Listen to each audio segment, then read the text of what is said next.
Welcome in, Braves Today, bravestoday.com. He's kind of on vacation, but he's not on vacation because he's working while he's on vacation. And it is Lindsay Crosby who joins me. It's all brought to you by Plains Coffee. Be sure you guys go to plainscoffee.com and enter the promo code BRAVES. Get your 10% off when you head there.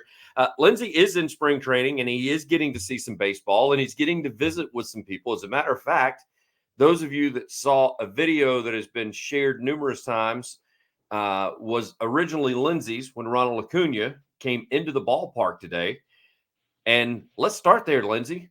What do we know about Ronald Acuña Jr. at this point? Okay, so not going to bury the lead. Ronald Acuña Jr. should be fine for opening day.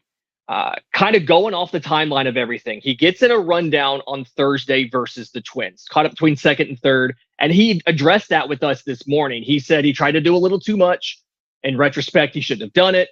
He was just kind of seeing how his legs were feeling. And he didn't just immediately give himself up because he wanted to see how his legs were feeling. And he went a little too far with it. But he finishes that game, does pregame workouts and batting practice on Friday, and then tells the team, hey, my knee's a little bit sore. He goes to the doctor, he gets the MRI. They fly him out to LA to go see Dr. Neil Atrache. And a lot of people are concerned that they flew him cross country to see a surgeon. But that is the same guy who did the ACL repair in 2021 when he tore his knee. It makes sense to me that if you potentially have an injury with that same knee, you would want the doctor who's been in there to be the one who double checks to make sure you're okay. Yep. And that's what this was. It wasn't, they were concerned, and that's why they went to this guy. It was, he literally knows that knee better than anybody else in the country. So they do that.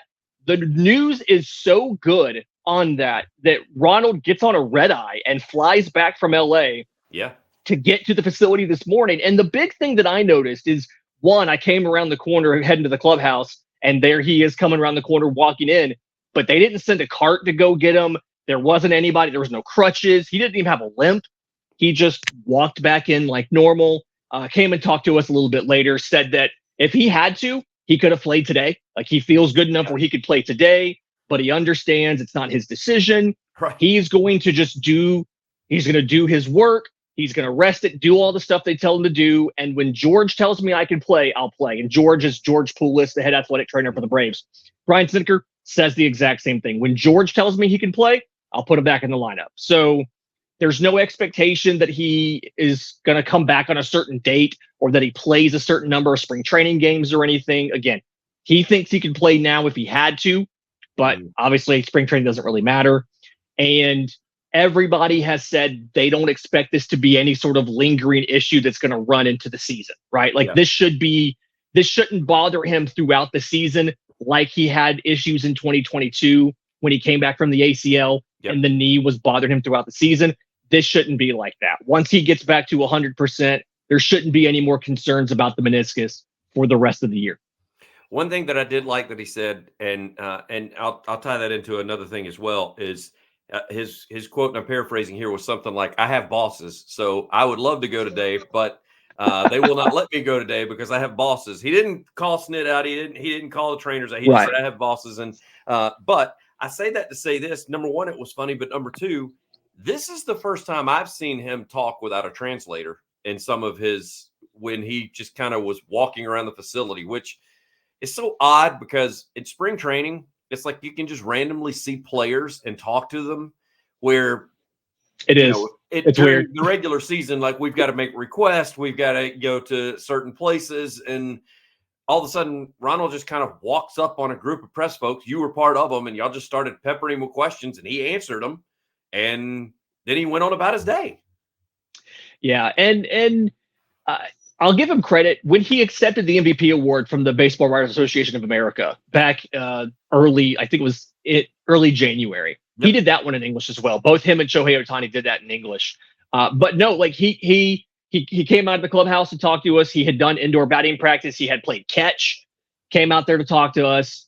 He did have a translator there. There was one question, kind of, it didn't make it on a lot of the film, but there was one question where he was trying to explain some in-depth thinking about that rundown, and he used a translator for that. But for the most part, he's a lot more comfortable now with his English than he was in the past. And so It's one of those things. I mean, he's you can see how he's changed over the years as far as his approach at the plate, as far as how much he's trying to do. And this is another example of him getting more comfortable and not only being the best in the world at playing baseball, but also doing that while learning a second language. It's incredibly hard to do. And so credit to him for that.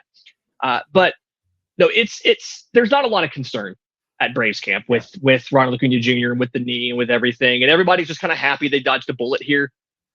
And there's no real lingering concerns for opening day. That makes me happy. And then outside of that, it's just he understands that, like, and to his credit, a lot of times that we have heard from him, either in organized press conferences or in media availability, he's acknowledged that, like, the goal is to be healthy, right? Talking about playing in winter ball, he needs to stay healthy. He's acknowledged that his health is of paramount importance here. So that's kind of his perspective on the spring training. If this is the regular season, you might hold him out for a series or something. If this was October, he'd have played. Spring training, there's no need to hurry it. He may not get any more spring training games at all. They literally, everybody said, we don't know. We don't know. We're going to just wait and do whatever George tells us to do. So it's completely in the hands of the medical staff. There's not a baseball angle to this decision. It's all in the hands of the medical staff. I think one of his quotes was, I will be in right field on opening day. So I think that's his goal too.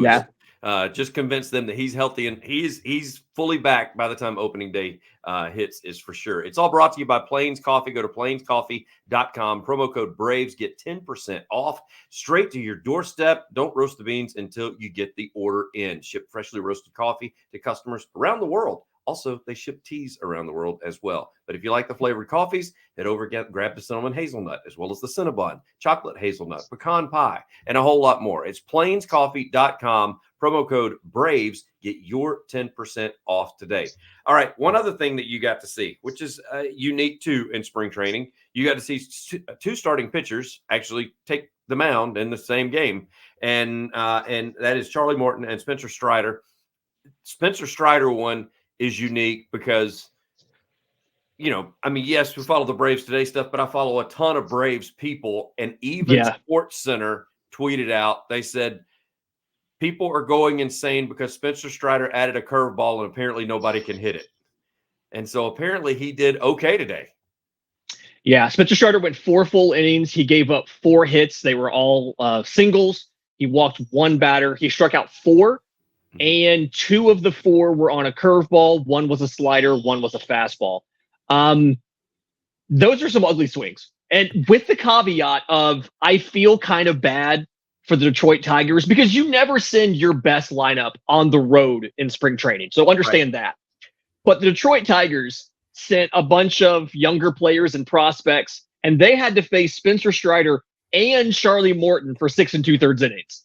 Like, holy cow, it was not fair. But that game went incredibly fast. That game went incredibly fast because it was 2 studs just mowing down lineups. No, Strider looked really good. That curveball it's a weapon. The thing that I liked about this outing today, compared to seeing him the first 2 times in spring training, was he wasn't just throwing the curveball to batters of one-handedness. He used it to both. There was a little concern about, is the changeup and the curveball, are those just going to be platoon weapons? Right. And he threw the curveball in more situations than maybe I expected him to.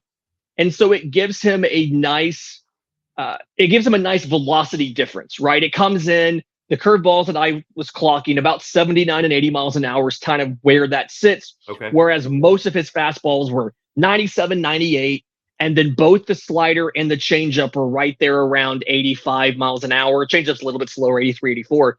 But this gives you a different velocity band, 3 or 4 mile an hour difference from everything else, as well as it has a lot more vertical movement than the slider does, and then the changeup. And so it's a fantastic addition to the arsenal. And we got a little pitching nerdy later in media availability talking about, having middle finger dominance and what that means for your 4-seam spin efficiency and stuff. But the point is, he understands the science behind pitching, and he designed this curveball to work with everything he does really well. And so, one, it's incredibly impressive just to talk to him and to have him be able to explain why he chose this over something else and how it works.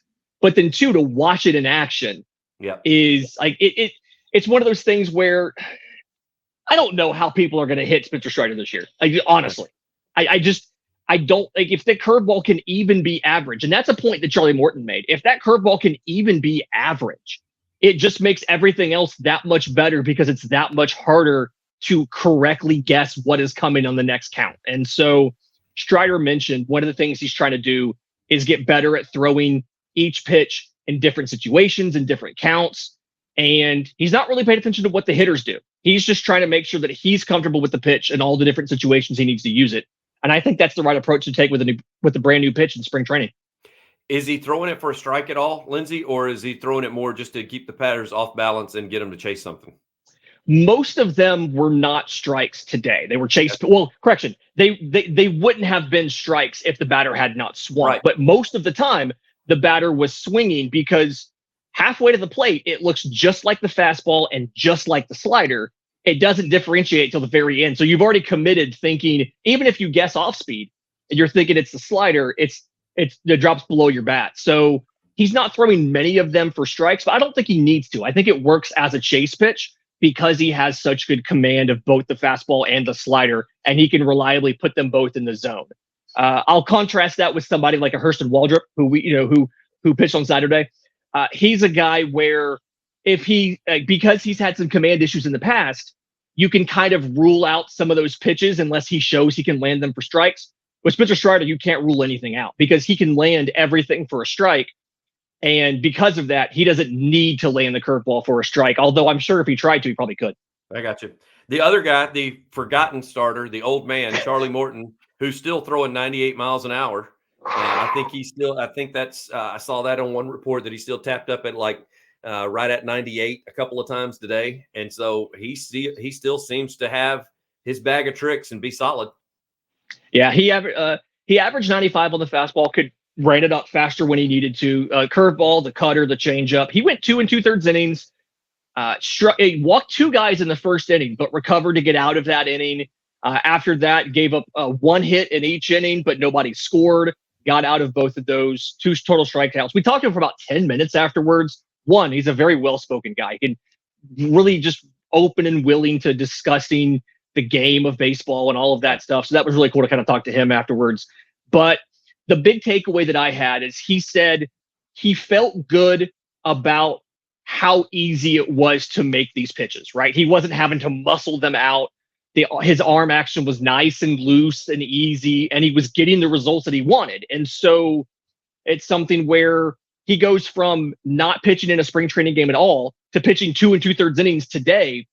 He didn't say this, but I would guess one more outing and he'd probably feel good enough to go for the regular season. He's far enough in his career where he understands what he has to do to make it happen in the regular season. And everything's working for him with what he's trying to do. Everything's just kind of working naturally. I think he's that close to being ready for the regular season, which is just amazing to think about because this was his first outing of the year.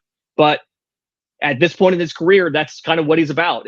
I know what I do. I know what works for me and doesn't work for me, and everything's feeling good. So I'm going to be good to go.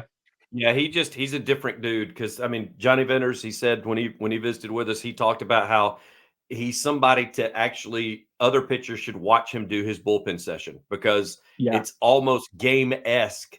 He works on certain things during the bullpen session. It's like Venters said, I just went in there and started throwing. I didn't know that you were supposed to actually practice when you were in there. And he said, I just was hoping it wouldn't get hit. I didn't know that you actually had to, there was a process. And so that sounds like me at the driving range. I just go and start hitting balls. Yeah, you start banging balls. And then that's why they say that Morton's a consummate pro. So I'm looking forward to it. Drake Baldwin, I hate we don't get to you today because Lindsay's got to cover more stuff this time with the family and more spring training stuff a little bit later on in the week as well. LC, as always, man, I greatly appreciate it. Enjoy your time and get plenty of pictures and plenty of interviews. We're looking forward to some of the stuff you're going to be putting up on Braves today as far as articles as well as content and videos. Absolutely. Talk soon. Always brought to you by plainscoffee.com. Promo code Braves, 10% off. You guys go and get it. LC, I'll talk to you soon, bud. Thanks.